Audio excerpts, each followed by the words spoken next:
Vous m'entendez? Tout va bien? Marie-Pierre, 5 sur 5. Impeccable. Je ne chanterai pas.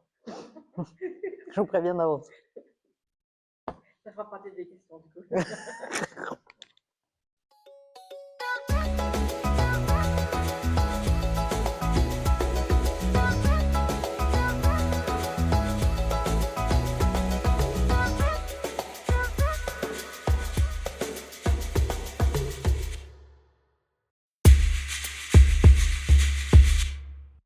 Donc je suis autrice, si je dois me définir par mon métier, mais je suis une grande amoureuse des mots et des gens. Donc j'écris et je partage et j'essaie autant que faire se peut de faire partager ma passion pour l'écriture, principalement aux enfants. Alors j'ai toujours écrit, j'ai découvert la magie des mots peut-être dès le CP, mais en tout cas j'ai commencé à écrire dès mes 8 ans. J'écrivais beaucoup de poésie à l'époque parce que ce que j'aimais c'était justement la musique des mots. Et puis après ben, j'ai découvert que l'écriture était vraiment mon moyen d'expression. Je faisais plein d'autres choses, mais j'ai toujours écrit. Et j'ai continué par la suite à écrire aussi bien dans mes carnets que sur le premier bout de papier qui me passait sous la main, ou il m'est même arrivé d'écrire sur des feuilles de raisin de mer parce que j'avais rien à portée de main. Donc quand l'idée est là, il faut vite que je la note parce que sinon c'est comme un papillon qui s'envole. Alors je dis toujours que ce qui m'a donné envie, c'est surtout des rencontres. En fait, ça a toujours été la vie est faite de rencontres, voilà. En l'occurrence, j'ai rencontré en 97, j'ai rencontré Brigitte Grondin qui était Madame Vanille Combava à l'époque, qui animait une émission de cuisine. Et je lui ai dit, bah, tu cuisines, j'écris, allons faire un livre. Et puis, j'étais pas la première à lui dire, sauf que j'ai relevé le défi. Et puis, je suis allé chercher mon camarade Eric Robin. Et on a fait notre premier livre de cuisine qui s'appelle Du bonheur dans votre assiette, qui s'est vendu à près de 40 000 exemplaires. Donc, c'est un succès de librairie. Et à partir de là, ben, on s'est dit, voilà, c'est ça l'édition. Donc, on a édité d'autres livres. Et ensuite, il y a eu une rencontre vraiment décisive qui est celle de Claudine Serre, qui à l'époque était éditrice chez Océan Jeunesse. Et j'avais signé beaucoup de livres, signé ou pas signé justement, beaucoup de livres de commande. J'écrivais un peu pour les autres et sans forcément mettre mon nom. Et Claudine m'a dit, bon, quand est-ce que tu fais ton livre? Et là, en l'occurrence, sur la jeunesse. Et je dis, écoute, moi, j'ai un livre sur les expressions qui me tient à cœur. Et c'est comme ça que j'ai fait mon premier livre jeunesse chez Océan, et qui s'appelle As-tu la langue bien pendue, qui était sur les expressions. Donc, une manière de partager mon amour à ce moment-là de la langue française. Je peux écrire, j'ai envie de dire partout et tout le temps, mais quand je suis vraiment sur un projet d'écriture, il y a une chose qui est vraiment indispensable pour moi, c'est le silence. Donc je peux même me mettre un casque sur les oreilles, voire des boules caisses et un casque, voilà. Moi j'ai vraiment besoin d'être dans le silence parce que j'ai un mal fou à me concentrer. Tout m'intéresse, je papillonne, etc. Donc ma manière de me concentrer, c'est vraiment d'être dans le silence.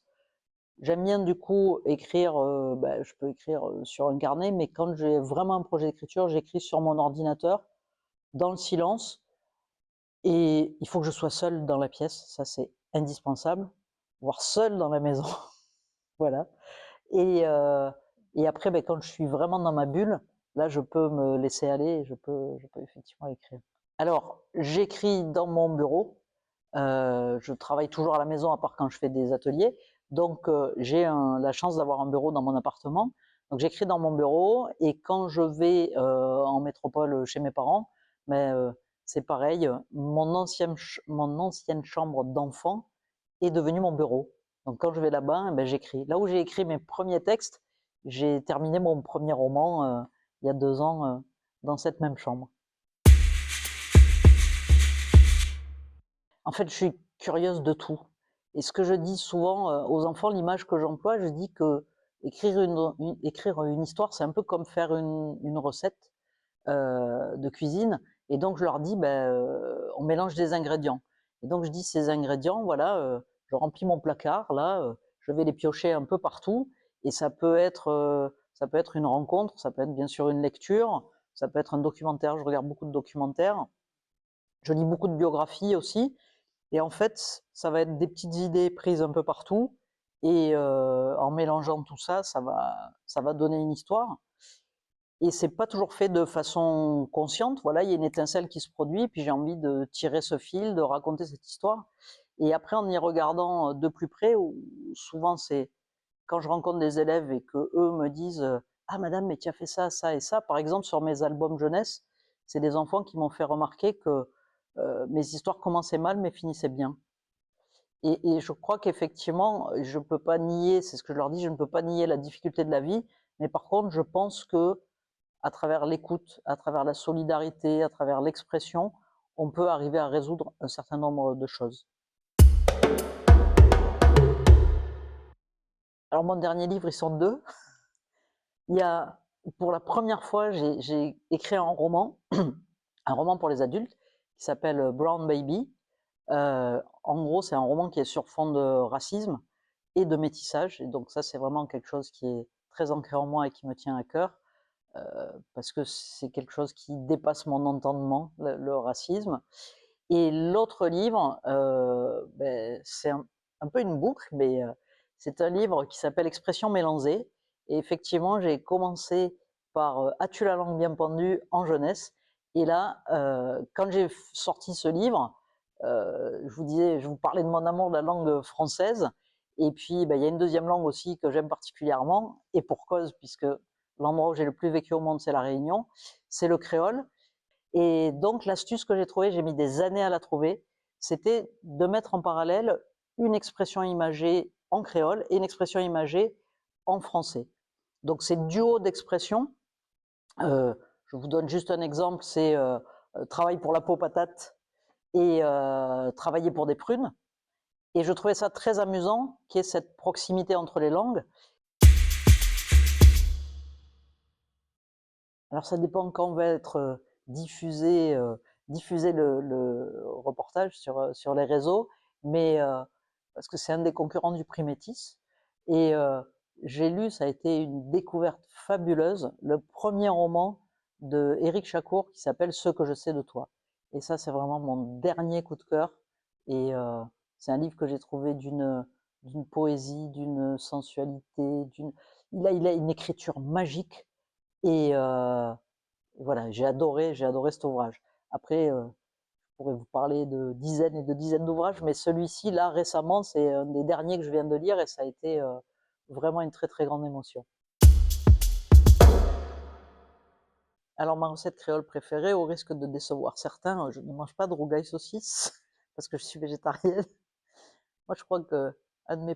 Alors, j'ai deux plats que j'aime particulièrement, c'est le curry camaron et le gâteau patate. J'adore le gâteau patate. Voilà, après, j'avoue que j'ai goûté un certain nombre de recettes parce que quand on faisait les livres, nous on a tout appris par nous-mêmes et quand on faisait les livres, on faisait aussi les séances photos. Donc j'ai travaillé entre autres avec Hervé Douris comme photographe et aussi Corinne Tellier. Et ce qui était assez sympa, c'est que on était au bord du plateau en tant qu'auteur-éditeur et qu'on goûtait un certain nombre de plats. Donc ça, c'était très intéressant. On avait aussi une analyse critique, voilà, par rapport au livre, on goûtait tout de suite, enfin, avant même que le livre ne soit édité. Je lis, je regarde des documentaires, j'ai toujours besoin d'apprendre, de découvrir. Et j'adore les histoires, donc un documentaire, c'est souvent une histoire. Et puis, j'adore voir du monde. Je suis entourée d'amis, donc je vois mes amis, je vais beaucoup au spectacle, je vais au théâtre, moins au concert maintenant, mais je vais beaucoup au théâtre. Et puis voilà, je reçois des amis ou je partage avec des amis et qui souvent sont des lecteurs aussi, donc on a souvent des échanges de bons, de bons conseils concernant des lectures. Ces dernières années, en fait, malheureusement, je dirais, on a moins de pièces qui ne fut un temps. Ce que j'ai vu au théâtre, il y a les pièces de Wajdi Mouawad, ce que j'ai pu voir au théâtre ici, il y a les pièces de Wajdi Mouawad qui m'ont vraiment plu. Mais je lis aussi beaucoup de théâtre et j'ai découvert la lecture par le théâtre. Alors à l'époque, j'étais toute jeune et c'était Molière. Mais il y a quelques années, pour le plaisir, et j'ai lu toutes les pièces de Racine. Donc tous les jours, je me faisais une pause entre midi et 2 heures. D'habitude, j'ai tendance à enchaîner, mais là, je me faisais une pause et je lisais une pièce de Racine. Et, et c'est assez extraordinaire. Tout le monde. Alors, c'est vrai qu'on nous fait lire Racine à l'école, on est peut-être un peu trop jeune, mais là, je me suis vraiment enthousiasmée, à la fois par la beauté de la langue, par la musique, et aussi par le fond. Bon, après, c'est un peu écrasant parce qu'on se dit on peut plus écrire parce que tout a été raconté, mais voilà. Mais j'aime aussi voilà lire du théâtre aussi. J'aime bien plusieurs cinéastes et en général quand j'aime un film ou quand j'aime un cinéaste, j'essaie de tout regarder et toujours avec ma méthode habituelle, c'est-à-dire que j'essaie même de regarder dans l'ordre. Donc il y a quelques années, j'ai eu la chance d'avoir qu'on me prête des coffrets sur Ingmar Bergman. Donc j'adore son travail sur la psychologie, notamment la psychologie des femmes. J'ai eu mon époque Almodovar, j'ai eu plus jeune aussi Hitchcock, Fellini, donc j'étais très période comme ça. Aujourd'hui, j'avoue que plus que je ne vais au cinéma, j'avoue qu'avant d'arriver à La Réunion, il y a très longtemps, j'ai vécu 6 ans à Paris. Et au début, quand j'y retournais, j'étais en manque de cinéma et je voyais 2, 3 films par jour. Et aujourd'hui, j'ai plus envie de voir des gens. J'ai plus envie de voir mes amis, de me promener, d'aller au musée. Je vais de plus en plus dans les musées et je me nourris beaucoup plus d'art plastique, d'art contemporain ou pas forcément, que de cinéma. Je me raconte mes films à partir d'œuvres plastiques. Je peux aussi bien écouter du jazz. En ce moment, je, alors je sais pas si je peux dire je m'initie au rap, mais à travers des documentaires justement, j'essaie de regarder pas mal de choses sur le rap. Je peux écouter de la chanson française parce que j'aime les textes. J'essaie d'écouter des nouvelles chansons, mais alors en fait, comme j'écris dans le silence et que je lis beaucoup, c'est vrai que j'ai un temps d'écoute assez limité. Euh, et puis c'est vrai que par contre, je suis très radiovore et j'écoute énormément de podcasts, euh, plus que de musique. Et donc quand j'entends des morceaux de musique, parce que dans les podcasts c'est toujours illustré musicalement, je vais voir qui est l'artiste, je vais écouter un morceau. Mais c'est vrai que la musique est moins présente dans ma vie que la lecture ou l'écriture. Il y a plein de choses. J'adore les podcasts historiques de Philippe Collin et de Mauduit, donc qui parfois peuvent être des séries assez longues. Euh, il y a une très belle série de podcasts qui s'appelle Les Aventurières. Je conseille à tout le monde, qui est magique, sur Radio France. En fait, j'écoute les podcasts de Radio France et d'Arte Radio. Sur Arte Radio, il y a une très belle émission qui interroge les écrivains sur leur manière d'écrire. Donc ça m'intéresse aussi beaucoup. J'adore cuisiner en écoutant des podcasts. Voilà, ou marcher en écoutant des podcasts aussi.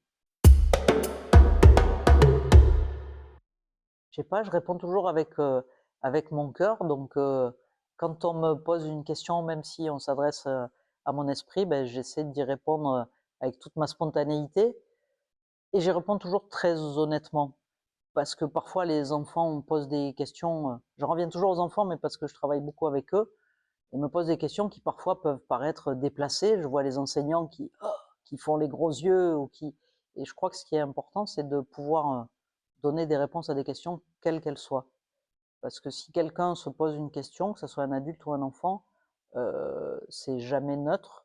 Et j'espère pouvoir y répondre pour l'aider à répondre à ses propres questions.